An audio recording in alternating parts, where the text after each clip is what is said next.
Hi, this is Eric with Ameribraid, and today we're going to talk about the sharpening attachment. Before we get too far, we want to highlight the fact that this attachment needs to be used on a grinder that can run in reverse.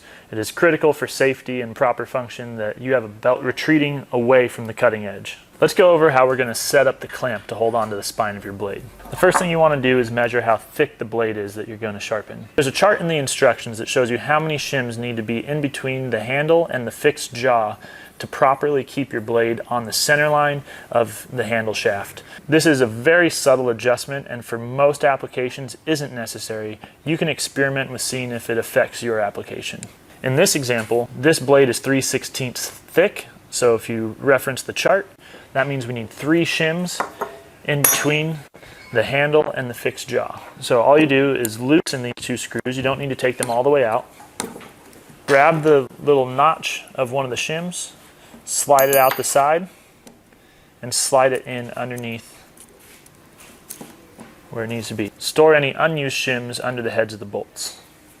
Before clamping onto the spine of your blade, make sure you take any precautions to protect your surface finish. We include a thin rubber strip that can be used for thin blades. However, for a blade as thick as this, you may need to use something like masking tape or any protection of your choice. The jaws have a step cut into them that gives you a nice repeatable reference to bump up against as you slide in. Then use the thumb screw here to tighten down on the spine of your blade. As you can see, the way I have this, the jaws are diverging as they approach the knife. This is not ideal. The wedging action is trying to spit the blade out. So to correct this, you loosen this screw right here at the hinge. Now you can see the jaws are close to parallel or slightly converging towards the knife.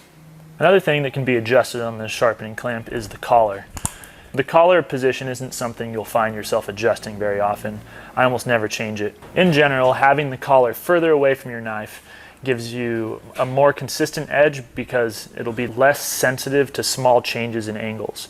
However, having the collar sucked up tight to the jaws will make it easier to follow highly curved blades. I usually set mine about a couple inches below the jaws, and that seems to be a pretty universal position.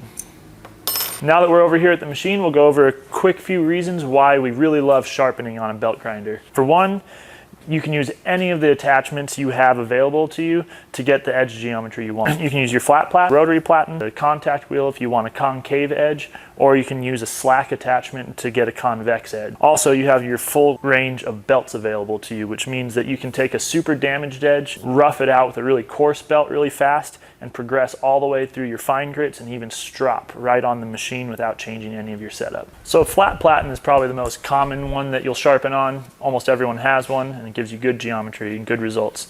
So we'll demonstrate setup on this. The same principles apply to almost any of the attachments. One of the biggest tips I'll give you that I recommend is leaning your platen back into a position that's more comfortable while you're grinding. You can't go so far back that the belt loses contact with the platen. Go back as far as you can, and that'll make your grinding a lot more comfortable. So when you bring your sharpening rest into the lower receiver slot of your grinder, you'll want to roughly set the angle of your hub to where the riser is about perpendicular to your platen. That's a pretty good starting point. It's not a hard rule, but it's a good place to start if you're not sure where to go.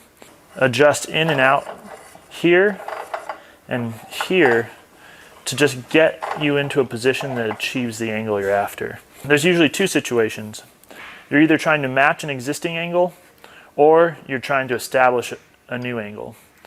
So in the situation where you're trying to establish a new angle, we recommend picking up a digital inclinometer. They're relatively inexpensive. This will allow you to reference your platen at whatever angle it's at and stick it to the fixed jaw of your sharpening clamp to adjust where this bar is to get the angle you want. We'll start attaching it to your platen with the magnets. We're going to zero it out on the platen.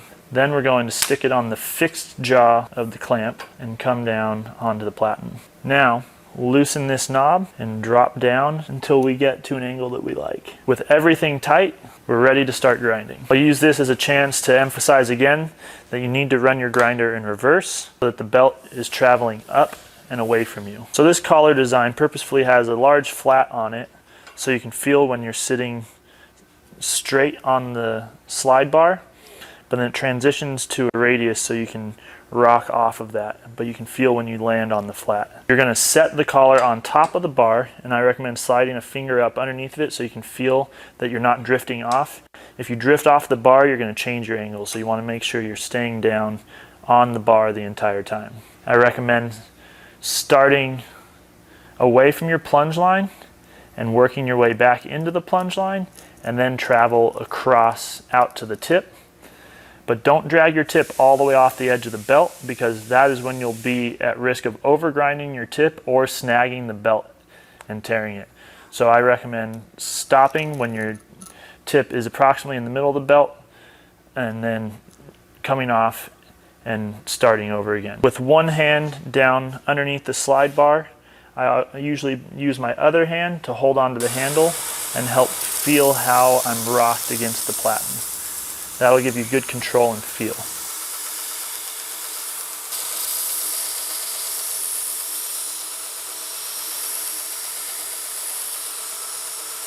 As you can see right here, I'm only grinding from the right side. So if I lift up on the handle over here, the sparks start coming off more to the left. So that's one way of controlling where you're grinding and where you're removing material. That mess I just made.